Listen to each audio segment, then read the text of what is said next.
नमस्कार दोस्तों, स्वागत है आपका। कैसे हैं आप लोग? आशा करता हूँ अच्छे होंगे, घर पे बिल्कुल स्वस्थ होंगे।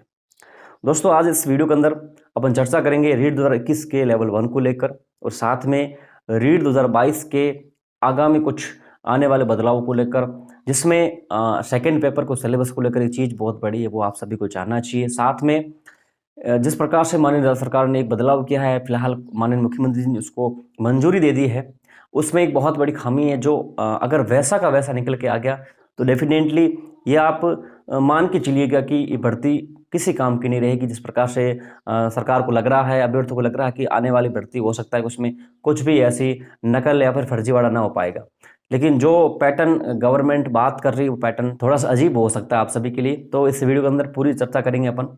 आप लोग लास्ट तक बने रहे और चैनल पर आए हैं तो सब्सक्राइब करिएगा, वीडियो लाइक और शेयर कीजिएगा। शेयर करने का कारण ये है कि जो अपन एक बात करेंगे वो बहुत महत्वपूर्ण है, तो शेयर करके जाइएगा ताकि वो बात आगे से आगे पहुंचे और जल्द से जल्द आपकी समस्या का निराकरण हो सके। करते हैं दोस्तों, अगर आप तैयारी कर रहे हैं रीट 2022-23 की, तो दोस्तों मैं आपको बताना चाहूँगा अनअकैडमी पर है जो रीट 2022-23 के लिए test series, mock test, PDF notes, साथ में फ्री लाइव क्लासेस स्टार्ट हो चुकी है।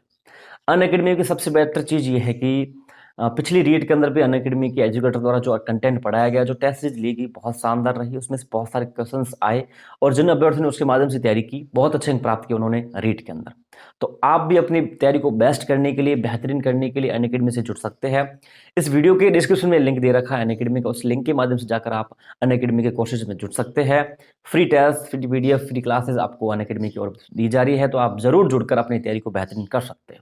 आपको कोड यूज करना है टीचर गुरुजी। इस कोड यूज करने से आपको free live classes, free test series access हो जाएगी। दोस्तों, सबसे पहले मैं बात करूंगा, आप सभी को विदित है कि कल माननीय उच्चतम न्यायालय के अंदर STC BEd विवाद को लेकर एक अहम सुनवाई हुई और उसमें जिस प्रकार से माननीय उच्च न्यायालय जोधपुर द्वारा एक डिसीजन दिया गया था L1 के फेवर में, उस डिसीजन को यथावत रखा गया है।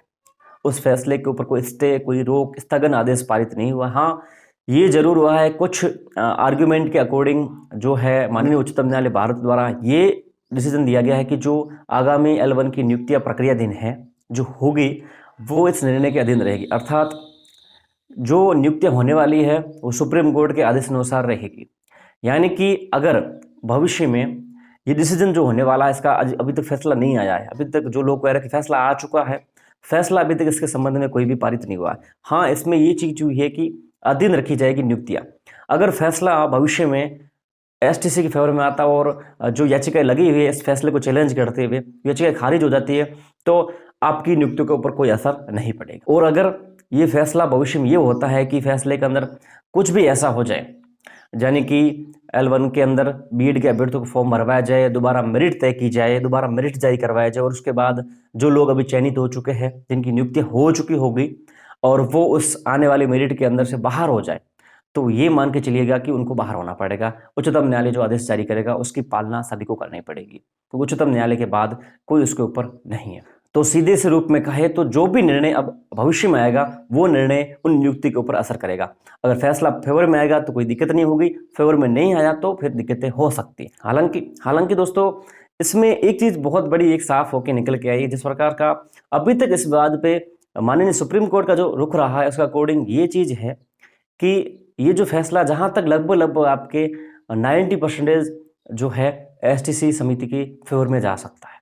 जो माननीय उच्च न्यायालय जोधपुर का डिसीजन है उसको बरकरार रखा जा सकता है और जो याचिका इसके खिलाफ लगी हुई उनको खारिज किया जा सकता है। अंतिम डिसीजन होने वाला है 6 सप्ताह बाद इसकी सुनवाई, लेकिन मोस्टली कहे तो फेवर में STC के जा सकता है ये फैसला। जो इसके अलावा जो बहुत बड़ी बात है दोस्तों, ये चीज सभी अभ्यर्थियों से जुड़ी हुई, चाहे L1 के विद्यार्थी हो चाहे L2 के विद्यार्थी हो।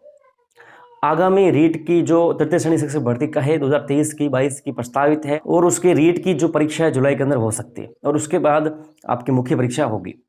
लेकिन जो अभ्यर्थी L1 के हैं जिनकी पात्रता क्लियर हो चुकी है वो मुख्य परीक्षा की तैयारी करना चाहते हैं और जो L2 के विद्यार्थी वो चाहते हैं कि भी पात्रता हम क्लियर कर लेंगे और हमें मुख्य परीक्षा की तैयारी करनी है। लेकिन सबसे बड़ी जो उनकी दुविधा है, जो दुविधा ये है कि अभी तक सिलेबस और पैटर्न क्लियर नहीं किया गया है माननीय राज्य सरकार द्वारा, विभाग के द्वारा।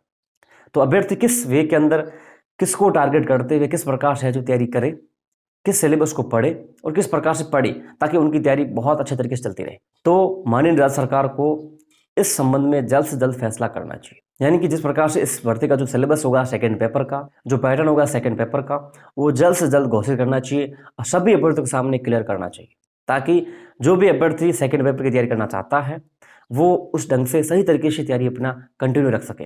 तो माननीय राज्य सरकार से दरखास्त है और सभी अभ्यर्थियों से मैं निवेदन करना चाहूँगा, आप वीडियो को शेयर कीजिए ताकि आपके जो भी दोस्त लोग हैं वो भी जुड़े इस बात से, मुहिम से जुड़े और सभी लोग सपोर्ट करें, सभी लोग इस ओर मांग करें कि जल्द से जल्द है जो रीट आने वाली जो परीक्षा है सेकंड पेपर का सिलेबस और पैटर्न जल्द से जल्द जारी किया जाए, ताकि अभ्यर्थी सही राह की ओर है जो अपनी तैयारी जारी रख सके।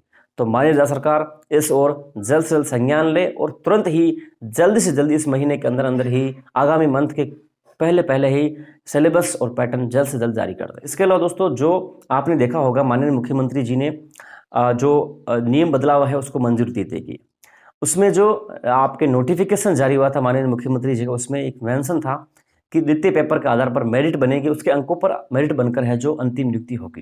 यानी कि साफ तौर पर कहे उसके अकॉर्डिंग, उस नोटिफिकेशन अकॉर्डिंग कहे तो सरकार के अकॉर्डिंग ये कहना चाह रही है कि एक पेपर जो लास्ट का होगा सेकंड पेपर, उसी को वरीयता मिलेगी, उसके नंबर पर ही मेरिट बनेगी, उसके अलावा कोई वेटेज रीट का या टेट का नहीं जोड़ा जाएगा। तो ये साफ रूप से अगर अपन कहे तो अभ्यर्थी के साथ धोखा है। धोखा इस प्रकार से है कि आप अगर सेकंड पेपर के अकॉर्डिंग ही मेरिट तय करेंगे, उसके नंबर पर ही मेरिट तय करेंगे, तो किसी भी अभ्यर्थी के लिए फर्स्ट पेपर की कोई अहमियत नहीं रह पाएगी, उसका कोई वैल्यू ही नहीं रह पाएगा। बस कोई भी अभ्यर्थी आएगा 90 नंबर लाएगा और पास होकर फिर उस नेक्स्ट पेपर के लिए एलिजिबल हो जाएगा। तो मोस्ट रूप से वैल्यू किसकी है? सेकंड पेपर की। तो वही बात है, जिस प्रकार से रीट की वैल्यू थी उसी प्रकार से सेकंड पेपर की वैल्यू है। जो चोर लोग थे, फर्जी लोग थे, उनको अब फिर से दिक्कतें नहीं होगी। जिस प्रकार से रीट के पेपर का जुगाड़ कर सकते थे तो सेकंड पेपर का जुगाड़ कर सकते हैं, क्योंकि उनको 2 पेपर का जुगाड़ करना नहीं है। क्योंकि अगर दोनों पेपर की वरीयता होती, दोनों पेपर की कुछ वैल्यू होती, तो फर्स्ट पेपर के लिए भी दिक्कतें होती, सेकंड पेपर की दिक्कतें होती, उनको दोनों पेपर के लिए वैल्यू कुछ ना कुछ जुगाड़ बैठाना पड़ता। लेकिन माननीय राज्य सरकार द्वारा ये कहा जा रहा है कि सेकंड पेपर में मेरिट बनेगी, तो सेकंड पेपर का जुगाड़ करना पड़ेगा। बात वही की वही है, चाहे आप रेट बदल कर 2 पेपर ला रहे हैं, लेकिन अगर आप दूसरे पेपर के साथ फर्स्ट पेपर की अगर आप अंकों का वेटेज नहीं जोड़ रहे हैं तो कुल मिलाकर बात वही की वही रहेगी। जिस प्रकार से लोग रीट का पेपर खरीद कर फर्जीवाड़ा कर रहे थे, उसी प्रकार से लोग सेकंड पेपर खरीद कर है जो भी है फर्जीवाड़ा कर सकते हैं, क्योंकि मोस्ट ऑफ वैल्यू जो है वो सेकंड पेपर की ही है और वहाँ रीट की थी। बस पेपर एक की है, आप बस एक पेपर आर-टेट करवा कर 2 पेपर का नाम कर रहे हैं, लेकिन उसमें कोई इसमें वेटेज ना जोड़कर गलती कर रहे हैं। और वेटेज जुड़ना चाहिए, सभी को सोचना चाहिए, सभी अभ्यर्थी जो पढ़ना चाहते हैं, पढ़ने वाले अभ्यर्थी वो सोचे।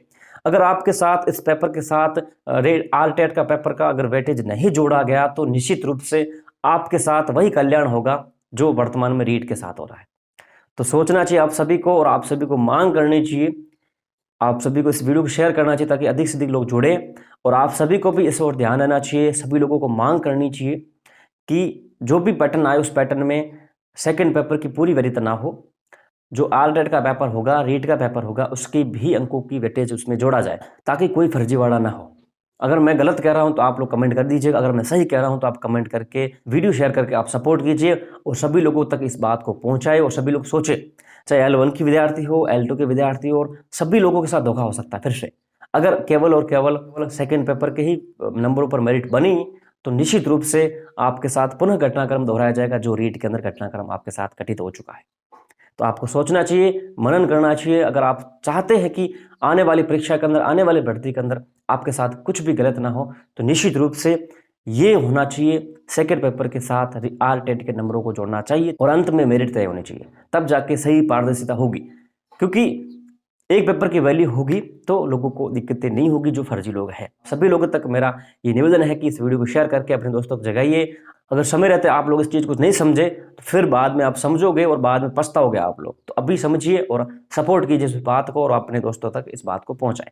दोस्तों, चैनल को सब्सक्राइब कीजिएगा, वीडियो को लाइक और शेयर कीजिएगा।